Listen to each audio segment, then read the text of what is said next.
there, here's your parent function for a quadratic function. It's your standard parabola. I want to talk about a few things. First of all, this point down here where it changes directions, this is called your vertex. So typically the vertex is right at 0, 0, unless there's a transformation. Now it opens upward, right, if it's positive, but I want to show you kind of like a quick way that you can find the next points from there. So if you look, we can go up 1 over 1 in both directions. So that was up 1 over 1. Then, from that point, you can go up 1, 2, 3 over 1.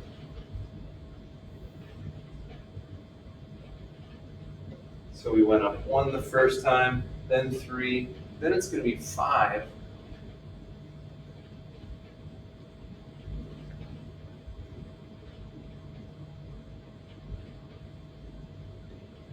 So if you look, first time we went up 1, then 3, then 5. The next one would go up 7 and over 1. So that's one way you can think about it. You just go up by the next consecutive odd number. That's how I typically do it. Up 1, then up 3, then up 5, then up 7. And you don't even need to graph that many points typically. Another way you can think about it is we took 1 step over.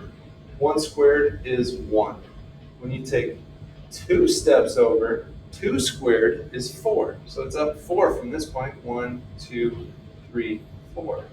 When you take 3 steps away from the vertex, 3 squared is 9. 1, 2, 3, 4, 5, 6, 7, 8, 9.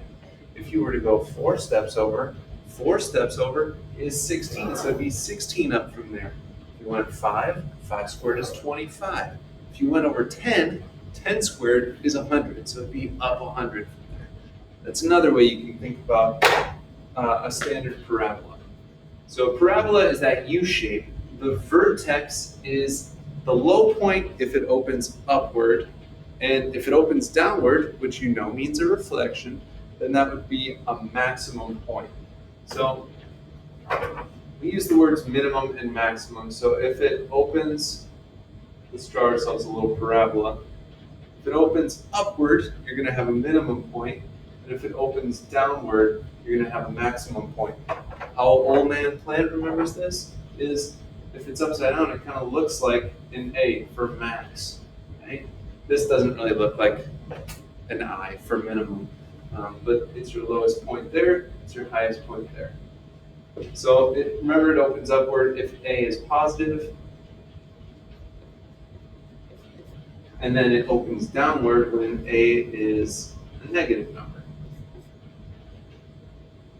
So looking at this graph, this is the graph of y equals x minus 2 squared minus 5. We talked about the transformations in chapter 1. This minus 2 means that we are shifted to the right 2. The minus 5 at the back means it's shifted down 5.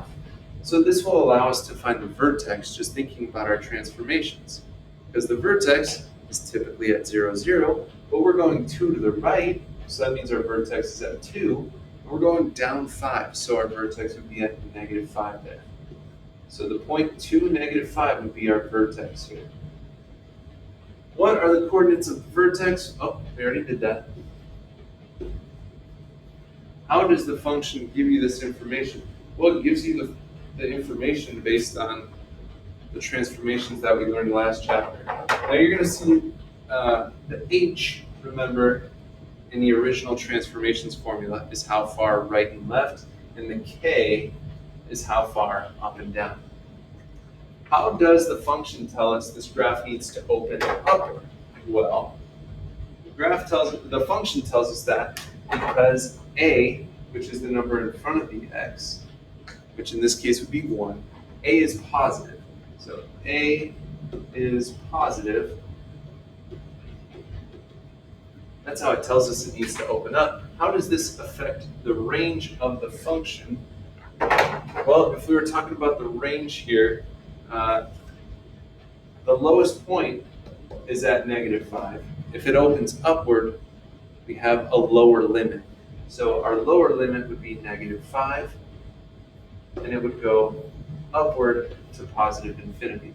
If it was reflected, then we would know there's no lower limit, but there's an upper limit, an upper maximum. The following is the graph of y equals negative, which shows the reflection, right? It's upside down. X plus 1, remember the plus 1 shifts it left 1, and then the plus 3 on the outside shifts it up 3. Does this graph have a maximum or a minimum? Well, if you look, this looks like the word max, right? So it's got a maximum. Anytime it opens downward, it has a maximum point. How does this affect the range of the function? So the range has an upper limit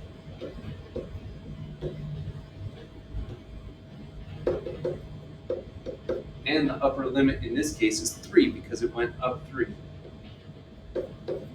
So if we were to write that in interval notation, it would be negative infinity to positive 3. Let me erase that real quick so we can see the graph again. Graph y equals negative 1/3 x plus 1 plus 3 on Desmos.com. We don't need to do that here. It's the same thing except for instead of negative 1, it's negative 1/3, which that shows that there's a compression. We'll say compressed by a factor of 1/3. So typically, remember the next point you went down 1 over 1. Now we're going to go down 1 over 3. And we're going to do that both directions. 1, 2, 3. So there would be our next point. And then, so that was 1 step over, and 1/3 to the first power is 1/3. So we went down 1 over 3. The next time we go ahead. So this is just going to widen our graph quite a bit. I think I went a little too wide on the right side there. I want to make sure I don't shaft you guys on any information here. So, yep, compression widens it. Sometimes I just get forgetful. I don't want to forget anything for you guys. Think about the function y equals 2 parentheses x minus 1 squared plus 4. What will be the vertex of this graph? Well, let's look at the transformations. We're going 1 to the right with the x minus 1. So that means my x coordinate will be 1. We're going up 4 units. So that means my y coordinate will be 1. We just explained why. That's how we figured it out. Will this graph be narrow or a wide parabola? Why?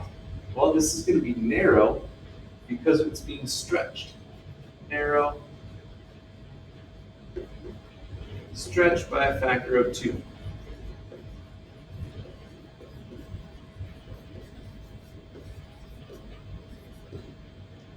What will the range of this graph? What will be the range of this graph? So we know that it's going to be 1 to the right, 4 up. Let's just graph it. It's 1 to the right, 4 up. Now, ordinarily, we'd go up 1 over 1 from here, but since it's stretched by 2, we're going to go up 2 over 1. And then it would go up 3 over 1, but we'd have to multiply that by 2. So 3 times 2 is 6. 1, 2, 3, 4, 5, 6 over 1. It's going to go off our graph a little bit, but you can see the general shape of it. What will be the range of this graph? Well, the lowest it ever hits is that 4. So, and you can know that from the vertex. The lowest point, you know it's opening upward, right, because it's not being reflected. So our lowest point would be 4, and it goes to positive infinity from there. So write the equation for this, try to write the equation for this graph. How do you know what numbers and signs go where? Well, let's think about our general formula for a quadratic function. F of x equals a times x minus h squared plus k. So I see that it opens downward, which means that our A is going to be negative. If I check the difference here, it's down 1 over 1 both ways. So our A is 1, but it's reflected. So we'll say f of x equals negative. We're not going to write -1. We're just going to write negative for now. X, and then let's see how far to the right we are here. Our vertex is at 4, -2. So we are 4 to the right, which to write that, remember it has to be grouped with the x. So x minus 4 squared, and then the vertical transformation goes after that. So our vertical transformation, we went down 2, it would be -2. All right. I mean, we kind of did that in chapter 1 a little bit. Now we're just getting a little more exact with our graphs. So there's the standard form for a quadratic function. If a is greater than 0, if a is positive, remember it opens upward. If a is negative, it opens downward. It gets reflected. If it's between 0 and 1, it gets wider because it's being compressed. If it's greater than 1, that means it's going to be a narrow vertical stretch. 1 to the right, up, down. Ooh, I don't even know what I mean there. All right.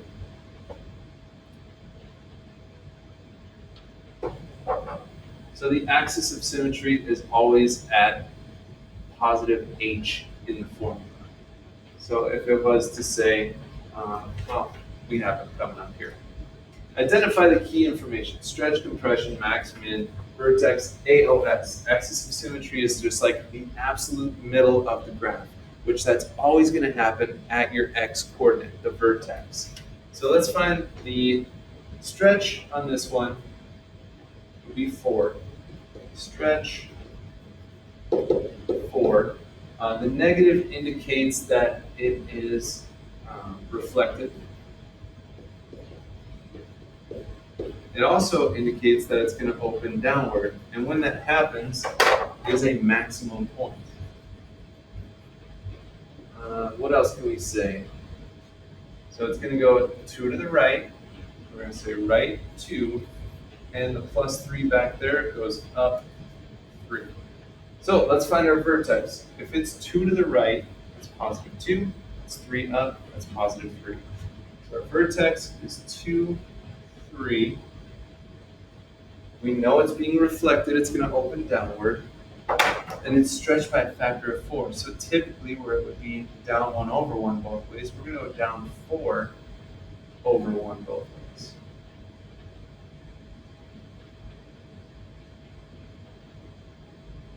Sweet.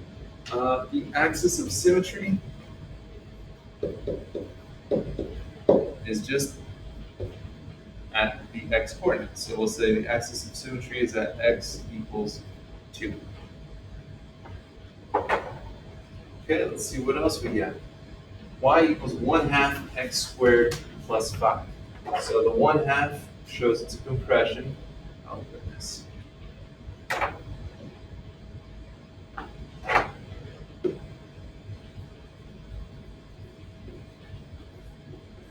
But it's positive, so it opens upward. So that means it's a minimum point. Vertex,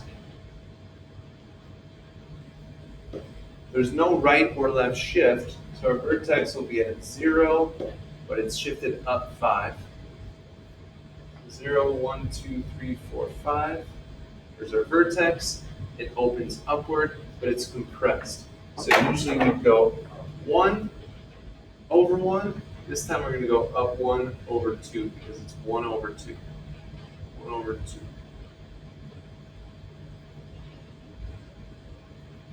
And then the axis of symmetry, again, is just x equals, and then the x coordinate of our vertex, which in our case is 0. So x equals 0, this is the axis of symmetry. It's what perfectly divides the graph straight down the middle. Write the function that represents the graph, include the domain and range. Oops.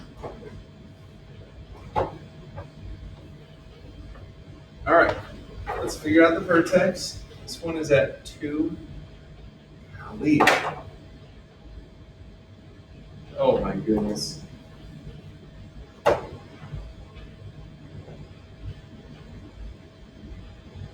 It might be off right there now.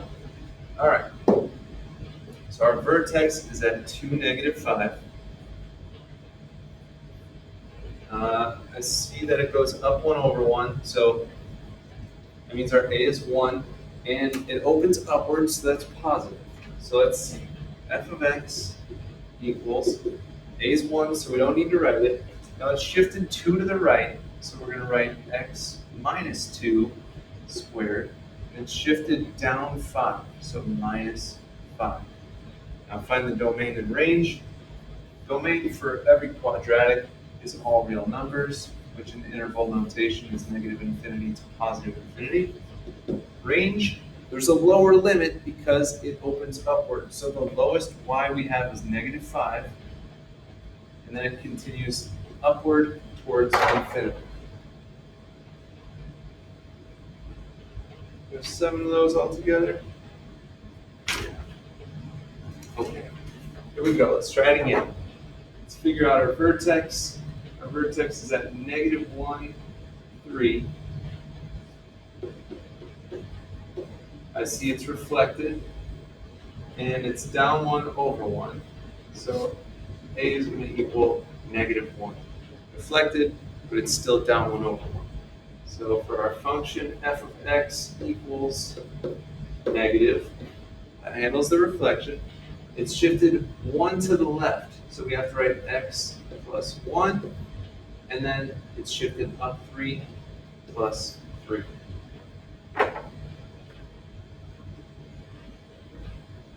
Here we go. We got a couple more of these. Okay, this vertex is at -2, -2. I see it's reflected, so a is negative. And then let's kind of check. This one has a stretch, so it's down 1, 2, 3 over 1. So it's going to be stretched by 3.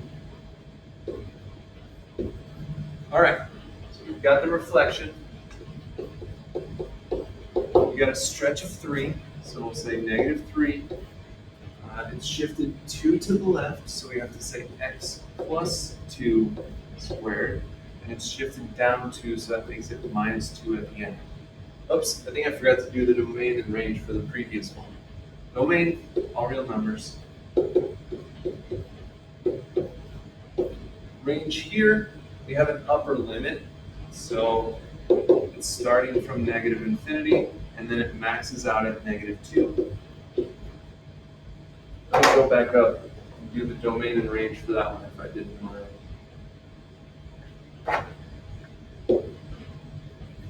Domain, all real numbers. Range, maxed out at 3, so -infinity all the way up to +3. Okay, last one of these. Let's see, our vertex is at 0, -4. It opens upward, so a is positive, and it goes up 1 over 1, so our a is 1. So let's see, f of x equals, a is 1. It's shifted nothing to the right or left, so you could say -0 squared, but you can even, let's leave it like that for a second, and then it's shifted down 4. But honestly, I would clean up the x minus 0 and just make it x.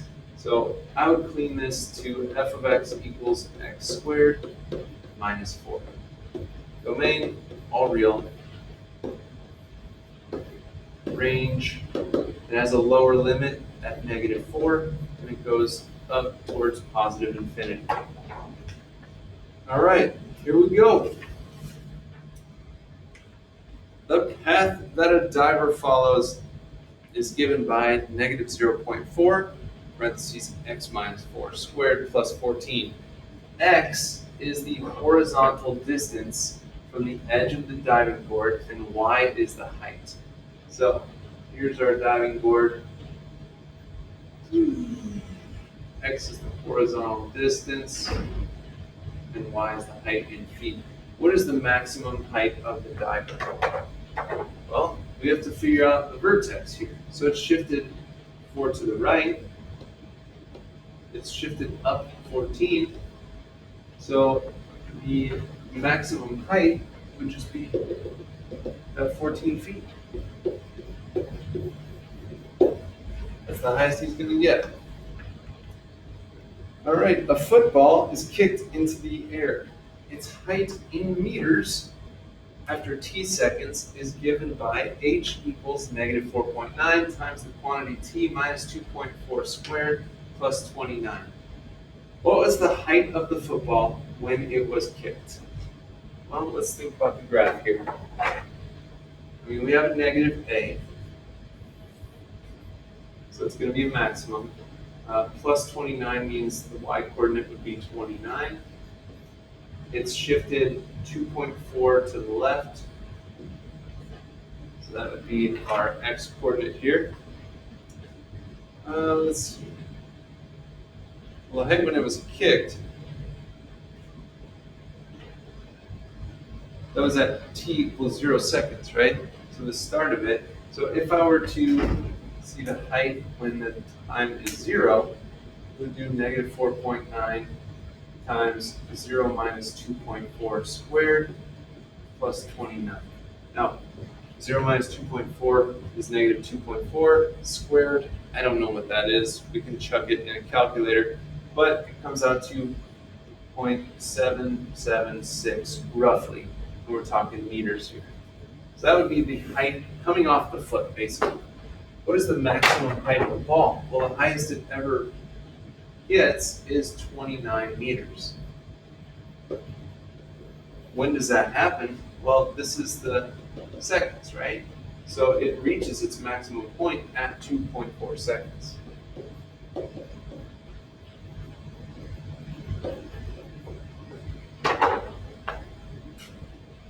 Any questions? How high was the ball after 2 seconds? Is the ball still in the air after 5 seconds? I don't know. Let's see. So if we sub in 2, I'm going to move over here and grab a calculator.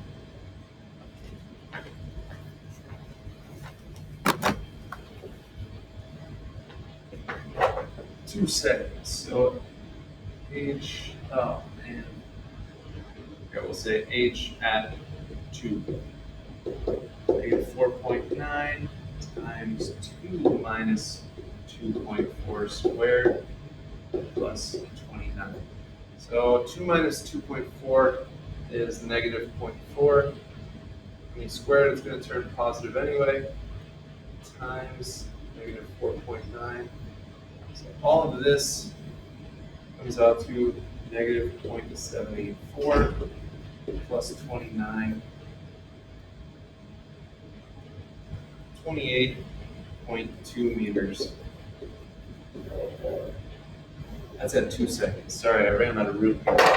At 5 seconds, let's see what we got going here. Height at 5 seconds, 4.9, 5 minus 2.4 squared plus 29. So 5 minus 2.4 is 2.6 squared is 6.76 times negative 4.9 is negative 33.1 plus 29. So no, it's not going to still be in the air. It's going to be at negative. It's gone through the ground 4 meters. So no, not in the air. That was fun.